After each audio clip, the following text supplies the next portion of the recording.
सच्चिदानंद रामाय गुरवे धन्य धन्य सद्गुरु सुखद कुछ कहूँ तुम्हारी कृपा।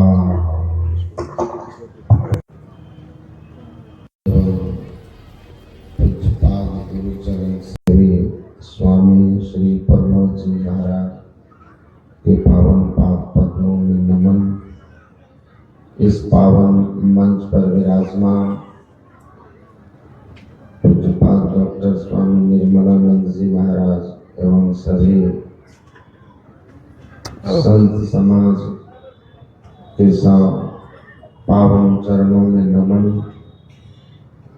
सम्माननीय मंच संचालक श्री ओम प्रकाश बाबू, इस क्षेत्र के माननीय लोकप्रिय जननेता पूर्व विधायक श्री अमित बाबू, उपस्थित सत्संग प्रेमी महानुभावों, धर्मानुरागिनी माताओं एवं धर्मशिला बहनों,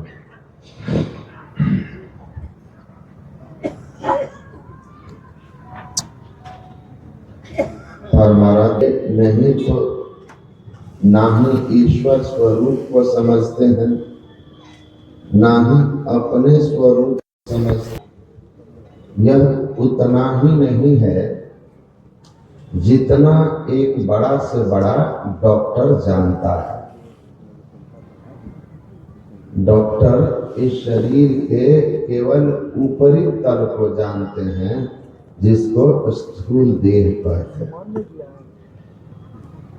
लेकिन यह बड़ा अद्भुत है।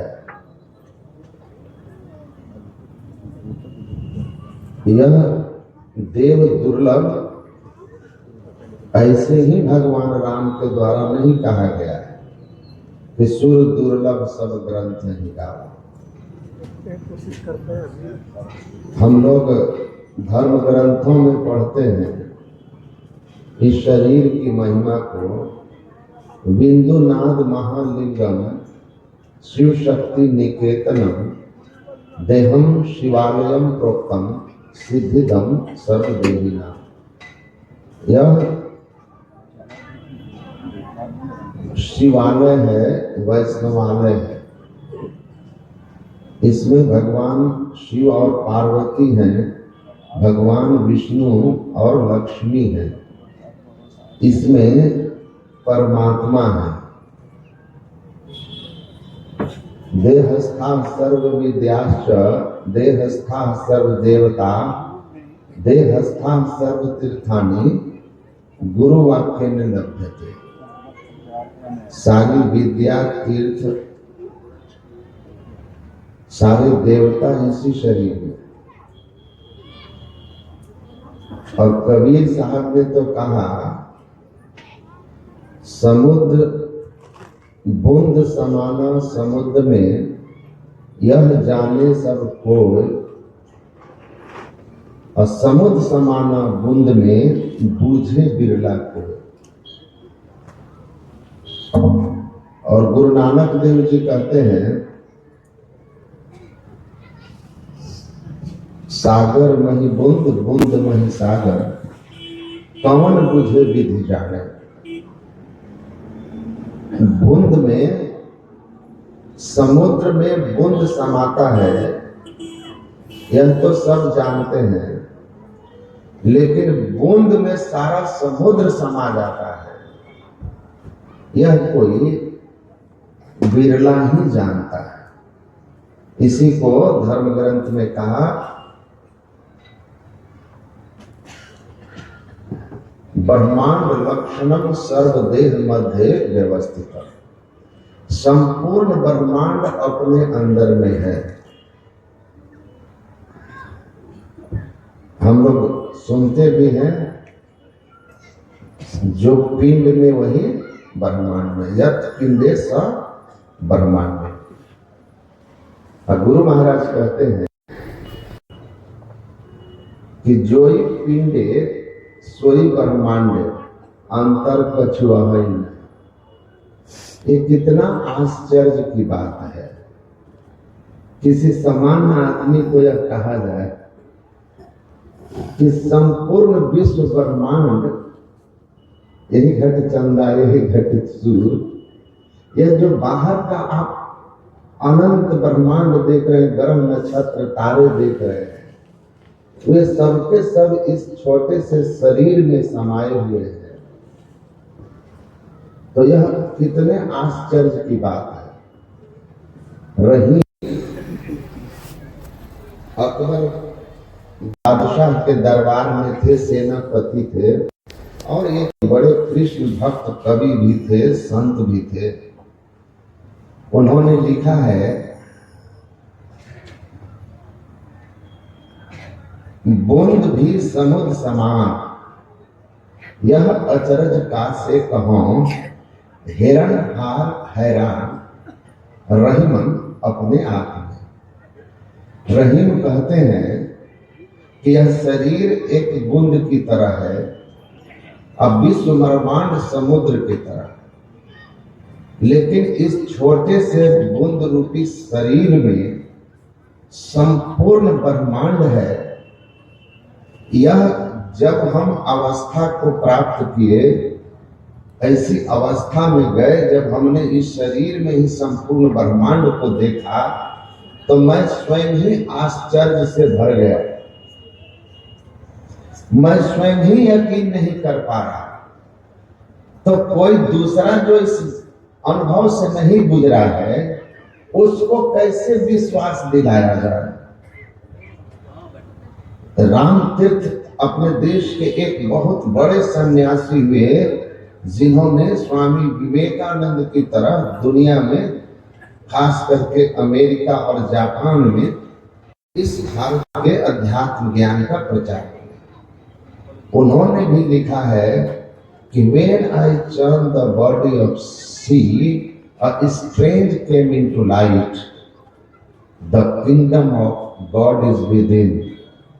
The God is within, and most strangely, there is no distinction at all. वो कहते हैं, जब मैं शरीर रूपी समुद्र का मंथन किया, तो एक आश्चर्य सामने आया। वह था कि परमात्मा का संपूर्ण साम्राज्य अपने अंदर, गॉड इज विद इन, ईश्वर सर्वभूतानां हृदयेषु अर्जुन तिष्ठति। संपूर्ण साम्राज्य परमात्मा का अपने अंदर पाया,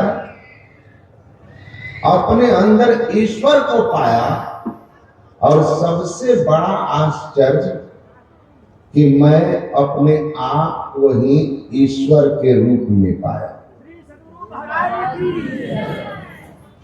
मैं ईश्वर से अलग होकर नहीं रहा, अहम ब्रह्मास्मि, मैं ब्रह्म हो गया। जो गुरु महाराज कहते हैं कि हम प्रभु प्रभु हम एक ही होई, द्वंद्व द्वैत रहे नहीं कोई। तो हम और परमात्मा एक ही हो गए। कहते हैं कितने आश्चर्य की बात है। तो जो खोजे इस ज्ञान को, जो अनुभव किया इस शरीर में संपूर्ण विश्व ब्रह्मांड और परमात्मा को, वे कह रहे हैं कि मैं ही हैरान हूं, तो दूसरे को भरोसा कैसे दिलाऊं। तो इसीलिए संतों ने कहा कि कहा सुनी की है नहीं, देखा देखी बात, और दुल्हा दुल्हन मिल गए फीकी परी बारात। तो ये जो ज्ञान है ना, ये संतों ने अंतर साधना किया है। यह सागर अवगाहया कथा न कोई पावा, उल्टी दृष्टि निरेखे जोई, आवागमन मिटावे सोई। जब तक सदगुरु रूपी कर्मधार के शरण में जाकर के आप साधना नहीं कीजिएगा, अब मोक्ष के द्वार को जैसे ही खोलते हैं ना, जो अभी स्वामी नरेशानंद कह रहे थे, गुरु की युक्ति से, एक बिंदुता की प्राप्ति से, तो दूरदर्शन मापनुआ दिव्य दृष्टि मिल जाती है। और जैसे ही यहाँ सुषुम्ना मोक्ष का द्वार खुलता है ना दृष्टि योग से, शिव नेत्र के ध्यान से, तो गुरु महाराज कहते हैं ना सब कुछ प्रकट हो जाता है। गुरु महाराज क्या कहते हैं? ज्योति मंडल घसिधाई के निर्गत बैरागी हो। तो जो ज्योति मंडल में गया, जो अपने अंदर एक बिंदुता को प्राप्त करके मोक्ष के द्वार को खोला, दिव्य दृष्टि खोला, वह अपने अंदर में ही संपूर्ण विश्व ब्रह्मांड को परमात्मा के विराट रूप का दर्शन पाता है। और फिर नाद की साधना करने वाला आत्मदृष्टि से युक्त होकर के अपने अंदर में ही परमात्मा को पाता है और अंत में परमात्मा से एक होकर के अहम ब्रह्मास्मि में ब्रह्म हूं की अनुभूति कर लेता है और फिर उसका मोक्ष सज जाता है। तो यह जो मनुष्य जीवन मिला है, इसका एकमात्र उद्देश्य है आत्मा नाम मोक्षार्थम जगत हिताय च, मतलब जन्म मरण के चक्र से अपने को छुड़ाना। इसके लिए सद्गुरु की सदयुक्ति लेकर मोक्ष मार्ग का खोजी बनना और इस शरीर को समाज की सेवा में, संसार की सेवा में लगाना, अर्थात संसार और समाज का भला करते हुए आत्म कल्याण का मार्ग, ईश्वर की भक्ति करना इस जीवन की महिमा है। अगर आप ऐसा कर रहे हैं तो सही अर्थ में मनुष्य हैं आप। ऑरेलियस ने लिखा है कि searching of being is the beginning of life. जिस दिन मनुष्य भक्ति करके भक्ति के मार्ग पर बढ़ता है, अपने स्वरूप के ज्ञान के लिए, अपने आप की खोज के लिए गुरु की युक्ति लेकर अंतर यात्रा शुरू करता है, उस दिन से उसकी मनुष्य की जीवन यात्रा शुरू होती है। उसके पहले वह कुछ भी बना हो, कुछ भी किया हो, कुछ भी पाया हो, कितनी भी शिक्षा दीक्षा रही हो, वह मनुष्य जीवन की यात्रा शुरू नहीं है। वह जीवन तो माता के गर्भ से निकल करके कब्र और चिता की यात्रा है। तो मनुष्य जीवन की यात्रा शुरू होती है जब गुरु मिलते हैं, अंतर साधना मिलती है और अंतर साधन के पथ पर हम चलना शुरू कर देते हैं। बोलिए श्री सद्गुरु महाराज की जय।